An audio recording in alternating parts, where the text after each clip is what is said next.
Hello, everyone, and welcome in to the Everett Withers Show as we talk James Madison University Dukes football with their head coach, Everett Withers. I'm your host, Curt Dudley. This past week, the Dukes had their second home game, and it was against the Delaware Blue Hens, and it came up with a Delaware victory, 30-23, and it went into a fifth quarter overtime it took to decide that ball game. Coach, there's so many angles we could take to jump into this game. Let's go right into the fourth quarter when things got pretty exciting. Delaware takes the 16-6 lead on the field goal after it had been 13-7 since midway through the second quarter. Right. But then the Dukes offense starts to actually convert on some good plays, and you get the long drive, a 77-yard drive that brings you to within 7. Well, yeah, Three, I should say. Yeah, we didn't. We struggled early in the game to get a rhythm on offense, and it really took us to really late in the third and the fourth quarter before we could get any kind of rhythm where our offense felt like it was on track. And a lot of that was through the passing game and then the running game. So we finally got on track. We had a couple drives there. We got some confidence. We got some scores. And then I think our football team kind of felt like that we were back in and ready to compete for the game. Was some of that effect of getting that offense really in rhythm late in the game the fact that you had run 65 plays to that point and you were starting to see what you want to do in executing against the defense that's been on the field a lot? Well, we ran a lot of plays early, but we weren't having a lot of production in those plays, and that was the biggest issue. And we would hurt ourselves with a penalty here and there.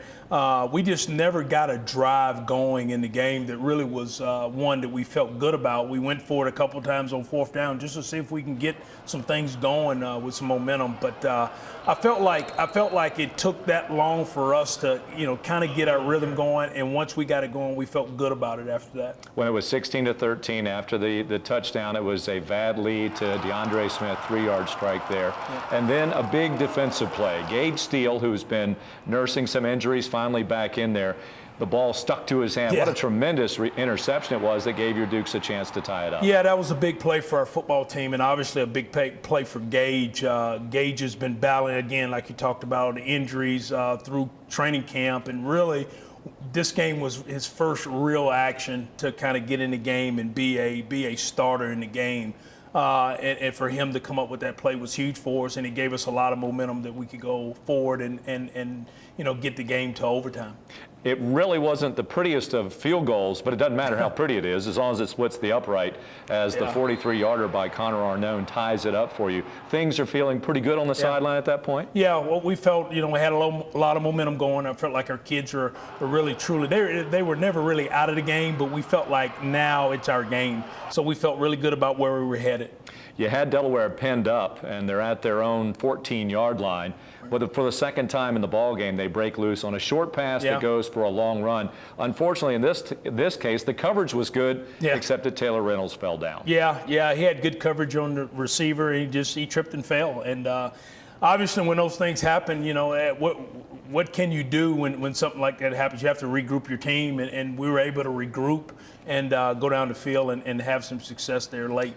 That score came with 1:37 yet to go in the game, but for Everett Withers' offense, that's plenty of time. And you use just about, you come up with 20 seconds with the game-tying touchdown once again, Vad Lee. Right. Can you walk us through that particular series? Well, we felt like, a 2-minute drive for us is really a normal drive for us. And we work on a lot of 2-minute ourselves, but I think our guys really didn't have a whole lot of panic in them. They just felt like we could go down the field.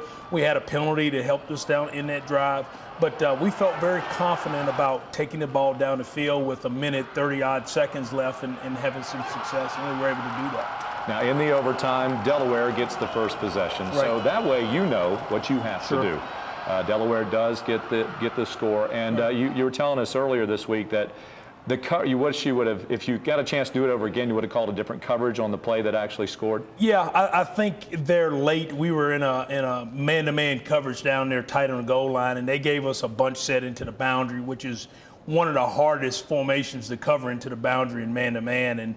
And we didn't get the right call coverage-wise for us into the boundary, which allowed them to score in the flat. All right, so they're up by 7, 30-23. You get the ball, miss a couple of passes. Right. All of a sudden, you're at a 3rd and 10 at the 25. Big conversion to Dean Cheatham, who's had back-to-back weeks with 6 receptions. Yeah, we caught him in quarters coverage, which they're a big quarters team, and we had a couple quarter beaters on early in the game. We had one that was dropped early in the game that we beat quarters coverage, and then we got a conversion on this one, which saved us and helped us get a first down in the overtime. Yep, so then you drive it down, you got the ball at about the 2-yard line, it becomes a 4th and goal. The play that you call, explain how you come to that particular conclusion. Well, big front, up front, what we wanted to do the entire day, part of our game plan was to take the ball on the perimeter. In the run game. So we basically had an option called. We had a shovel pass pitch option called. They took away the pitch underneath shovel pass away from us, so we were able to pitch the ball to Taylor Reynolds. We had 2 guys on perimeter defenders. We just didn't finish the blocks outside. If we stay hat on hat outside, we walk into the end zone. It's interesting. This is a game that had big plays, big yards, big plays, little yards, right. And it comes down to something like you just said. Execution on on one play can be the difference of a ball game. It's just holding your block another half second or so. No question. We had a guy have the position in the block. 2 guys have position on the block and let guys cross their face late to go make plays. Great defensive play for them. Poor execution for us on the perimeter on offense. So the final play of the game ends at the 1-inch line, basically, and it took a TV review to confirm it, and it was a Delaware win. The game opened up, though, with an explosive play, the 75-yard touchdown. Little screen, and explain what happened on that one. Well, we're in a blitz coverage, and one of our linebackers has coverage on the back. He has to go pressure rush the back, what we call green dog the back. He goes to green dog the back, takes his eyes off of him, and the back slips away from him on the screen pass. So again, I go back, when you have those kind of plays as a coach, you go back and go, did you practice that play? And I go back, I always go back to the scout team cards that week, and it's in the scout team cards. We practiced the play and just didn't get it executed on Saturday. Well, and that guy, he came out of a pack of players, so it's easy to understand how he might be lost, although certainly that is his assignment. Right. One of the more interesting series in the game was the onside kick that didn't end up being an onside kick, actually 3 consecutive kicks. Your alignment to kickoff, you've got several that you used, and the one that you used Saturday against Delaware. Explain what that formation is supposed to do for you. Well, we started the game off in that alignment, and we wanted to see how they would adjust, the first of the game. We wanted to find out how that would happen. And we knew exactly what we were going to get because we saw it on the very first play of the game. And then when we lined up to kick the onside kick, we felt like we had great numbers over there. It was an excellent kick by Connor to get the ball in place. What we did not do is we did not execute the onside part of that or the staying onside part of that. And it cost us a chance to recover that football. Yeah, and then the next one, you get it pinned back in. It was another good kick by Connor, but unfortunately that came back as well. No question. It was a game that did have some of those big plays, but Coach, from a defensive standpoint, can you give us kind of the synopsis of how you felt the Dukes played against Delaware? Well, we played better, and again, I think this was a little bit different type of offense. It allowed us to play a little bit more 4-down scheme, even though we did play a lot of our 3-4 scheme.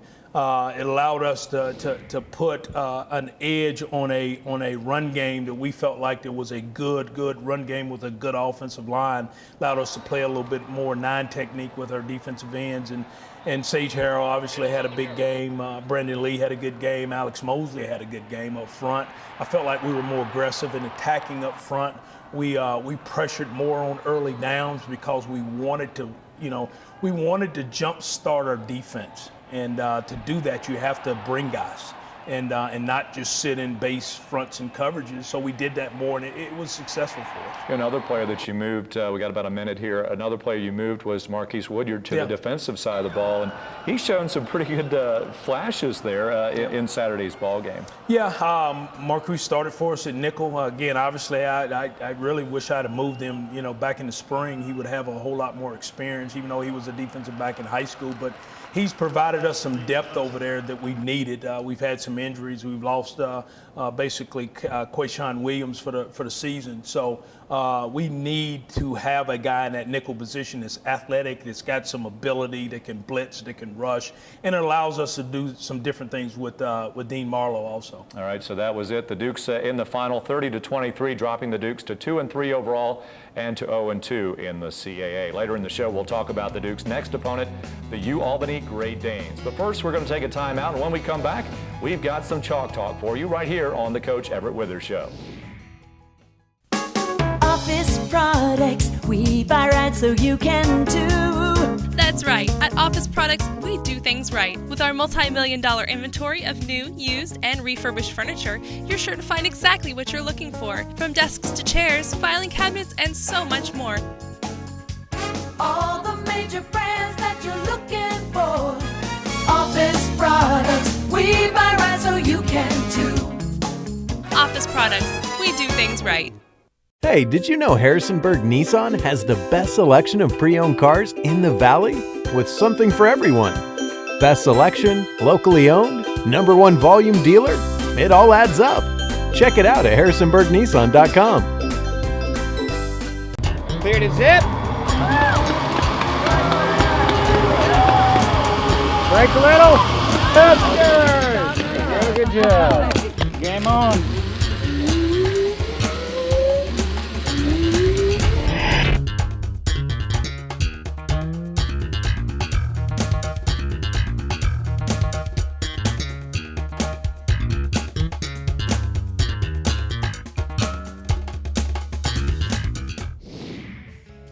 So we're down here in the high red zone area, early in the game here, and we called to VAD Paint 51, which is it's pretty much a run pass option for VAD in terms of being able to run a quarterback draw or throw the ball downfield. So VAD does a nice job, takes his drop here, sells pass, keeps it really, really consistent here, keeping his eyes downfield, trying to find an open receiver, okay, and then he elects to run the ball here. And our right guard, Josh Hogan, does a really, really nice job here, blocking their Mike linebacker, putting him on the ground. Okay, sets up a nice explosive run for VAD here. Thought VAD might have scored this one here, but set us up here to go in and get points. Let's look at it from the tight angle here. So the offensive line is blocking for pass right now. Okay, they have a timer in their head here. They know that if the ball's not passed at a certain time that, the uncovered guy's going to take off and get downfield and block for VAD. In this case, it's Josh Hogan, our right guard. Does a really nice job here in space blocking for us. Hi, I'm Brandon Staley, the defensive coordinator at James Madison. Want to thank all the fans for coming out to the game against Delaware. It was an amazing atmosphere. What a night for football.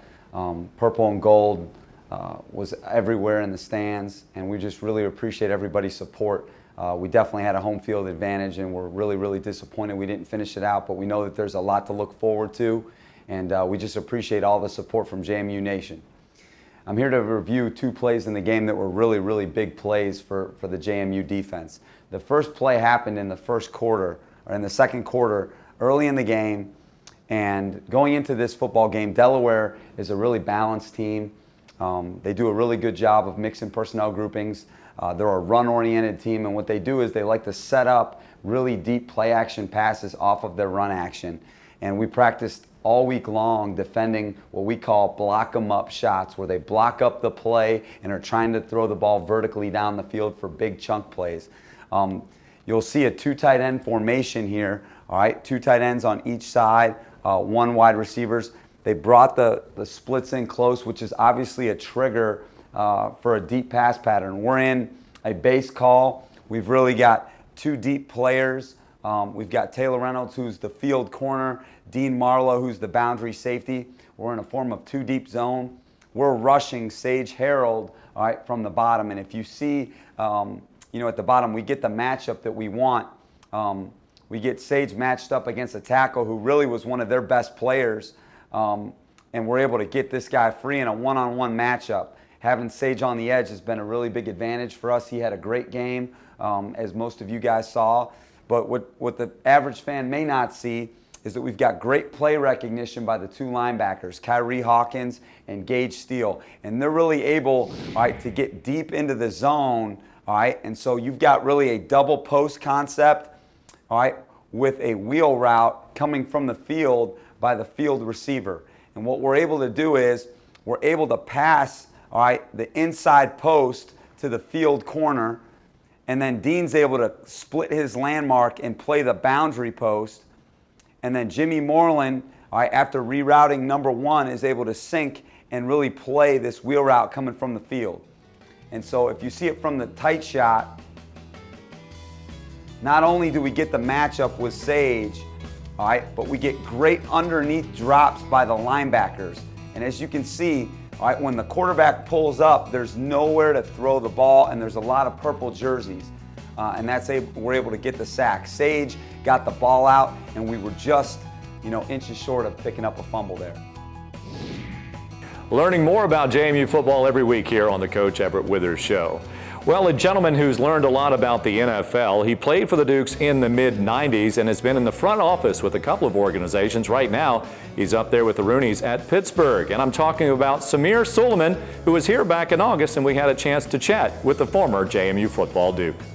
Well, it certainly is great to have one of the former Dukes of James Madison University back on campus, Samir Suleiman. And Samir, you don't get a chance to make it back to campus very often. You told me this is the 4th time since you actually wore the purple and gold for the Dukes. But what brings you back? I understand a chance to talk with the current Dukes. Yes, I'm speaking to the team today later this evening. Just going to try to give them some career and job search advice and talk about my time here and hopefully pass along some wisdom. You played for the Dukes under head coach Alex Wood at the time. And tell us a little bit about how you became a Duke and some of your fondest memories of playing for the purple and gold. Well, at the time, my family lived in just over the mountain in Luray, Virginia.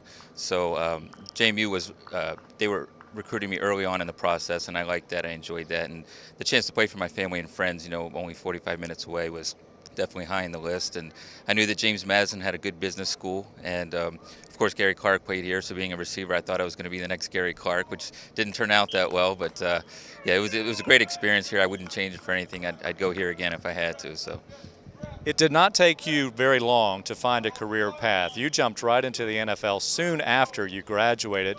Take us through that path and what it has meant to you in your career. Well, it actually took me a year and a half before I knew what I wanted to do, which was go into professional sports. And I was fortunate that I spent basically my entire senior year trying to find a job in professional sports, mostly in the NBA or NFL. And I was just fortunate I had several opportunities, and I narrowed it down to the NFL Management Council, which is the league headquarters in New York. So I moved to New York City a week after I graduated from here, and that was supposed to be just a summer-long internship that finished my studies here so that I could graduate, and that became a year-long one, and from there I just kind of moved on from team to team. You were with St. Louis for a good number of years, and most recently and currently with Pittsburgh. So my current question is, what's it like to work for the Pittsburgh organization, that is, of course, and the great family of Rooney? It's unbelievable. You hear the stories about the Rooneys because that's been their business their entire lives, and you just don't realize it until you go to work for them. They're in the office 7 days a week, which I'm pretty sure most owners don't do that, and they're heavily involved in every aspect of the organization. Art Rooney, he personally recruited me for the position, created the new position for me, so it's definitely great. This is the first time in my career where I'm actually reporting directly to the owner, which is very important in my position. So, well, Samira, it certainly is nice to have you back here on campus. Again, it's only your 4th return visit, but make sure that you can make it back many more times, as we hope all the JMU former Dukes can do. I definitely will, and it's great to be back.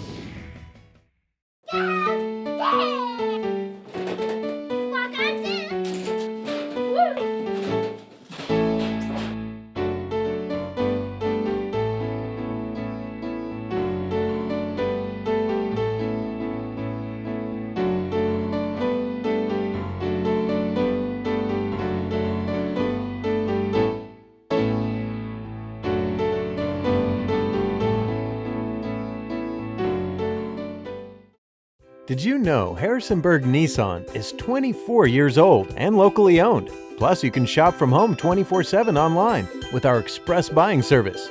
Check it out at harrisonburgnissan.com. Give us a fighting chance. Get more of what your family wants from Entelos Wireless. Now share 10 gigs of data, unlimited talk and text on 4 lines for just $140 a month. Want even more? How about 0 down on all smartphones? We'll even buy out your contract. More phones, more lines, and more data. Stand up and demand more. And Telos, wireless for the people. Office products, we buy right so you can too. That's right. At Office Products, we do things right. With our multi-million-dollar inventory of new, used, and refurbished furniture, you're sure to find exactly what you're looking for. From desks to chairs, filing cabinets, and so much more. All the major brands that you're looking for. Office products, we buy right so you can too. Office Products, we do things right. Clear to zip. Break a little. That's good. Good job. Game on.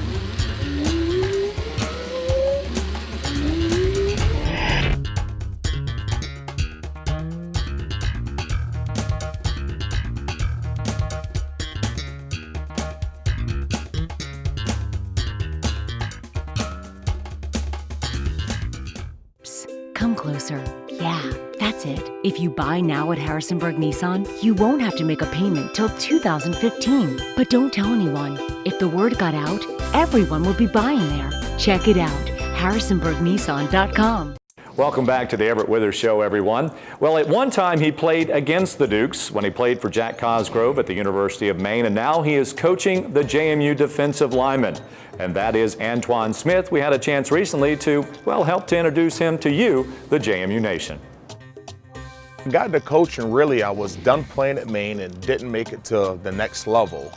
And got a call one day from Walt Abbott, former head football coach at University of Maine. And Walt asked me if I wanted to go help out at the high school as an assistant coach. And I got my first coaching job at Orono High School as a defensive coordinator. Still raw, fresh out of college, and kind of fell in love with it and never turned back. When I first started at the University of Maine, we were the Yankee Conference, which converted to the Atlantic 10, which is now the CAA.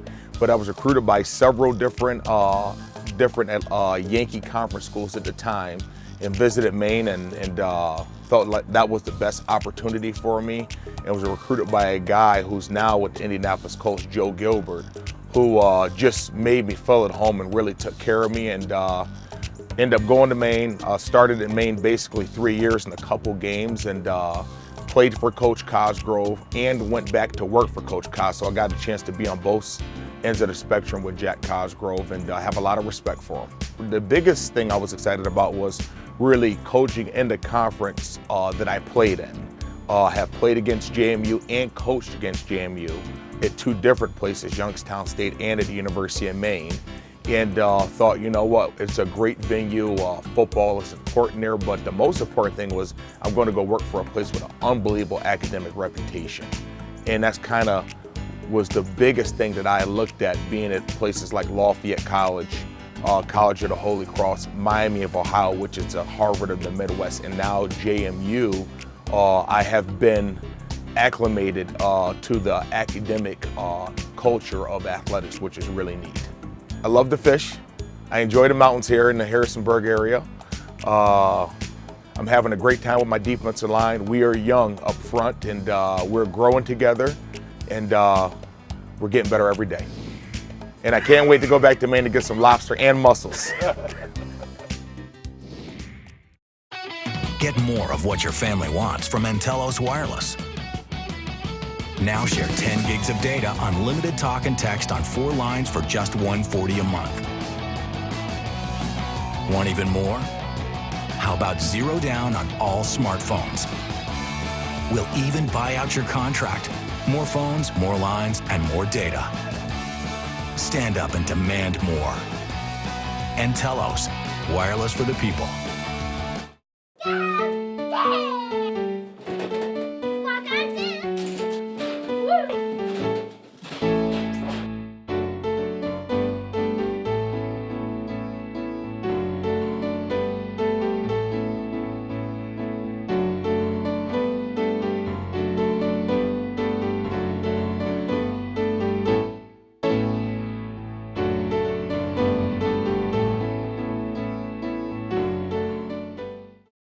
At Harrisonburg Nissan, right now, you can get 0% financing on select models. Hey, keep your money. Use Nissans. We'll honor and beat all buying service prices. We want your business. Check it out at harrisonburgnissan.com. Welcome back, everyone, to the Everett Withers Show. In this segment, we talk about the upcoming team for the Dukes, and that'll be the University of Albany Great Danes. It'll be a dogfight. The Dukes and the Danes, a battle between two purple foes, as we'll go up to Bob Ford Stadium, a brand new facility, just in its second year. So looking forward to playing there. But Coach, this UAlbany team, the folks saw them at Bridgeport Stadium last year. Jamie won that game handily. This is a little different team. Off to a 4-0 start, got a lot of confidence under their first-year head coach, Greg Gattuso. Yeah, Coach Gattuso has done a really good job of recruiting well and building a program. Obviously, early in the stages of this thing, getting a philosophy in place. They're 4-0 right now, playing really good, very good on defense, which is kind of his mainstay. He was a defensive lineman at Penn State, has coached defense at Maryland and some other places. So that's kind of his force. They're playing really good defense. I think they're second in rush defense. I think third and maybe in scoring defense. Really good in turnover margin on defense. So they're very talented on defense, and they have a talented running back in Omar Osborne. So we've got our work cut out for us. We've got to do a good job. Yeah, Osborne, 17 carries for 59 yards against the Dukes last year. He's coming in averaging 135 yards per ball game. Now, he's not the trigger man. The trigger man is Will Fiacchi, and Fiacchi is a very experienced player. This will be his 28th consecutive start at quarterback. Some continuity there. Your thoughts on this QB? Well, again, another QB that's got experience, that's been in an offense now, and he understands what his role is in that offense. They have a very good running game, which sets up their pass game, and pretty balanced run pass as far as numbers. And he doesn't turn the ball over, obviously, because they're number one in NCAA and in turnover margin. So I think it's we're playing a very good quarterback again for the third week in a row. What do you see as the overall speed of this team? That was one of the things Gattuso told me back in July, is he was looking to add more speed to this squad. Yeah, I think they've tried to do that through the recruiting ranks, and I think they've done that some at receiver, some at defensive back. They've got two linebackers that are not very big guys but run fast. And so we feel like that's, one of their aiming points was to get faster, and they've succeeded in a lot of ways. Your aiming point is just to get better each and every day. Where do you focus to get better this week against Albany? Well, we got to get back to running the football efficiently. For us, that's the key.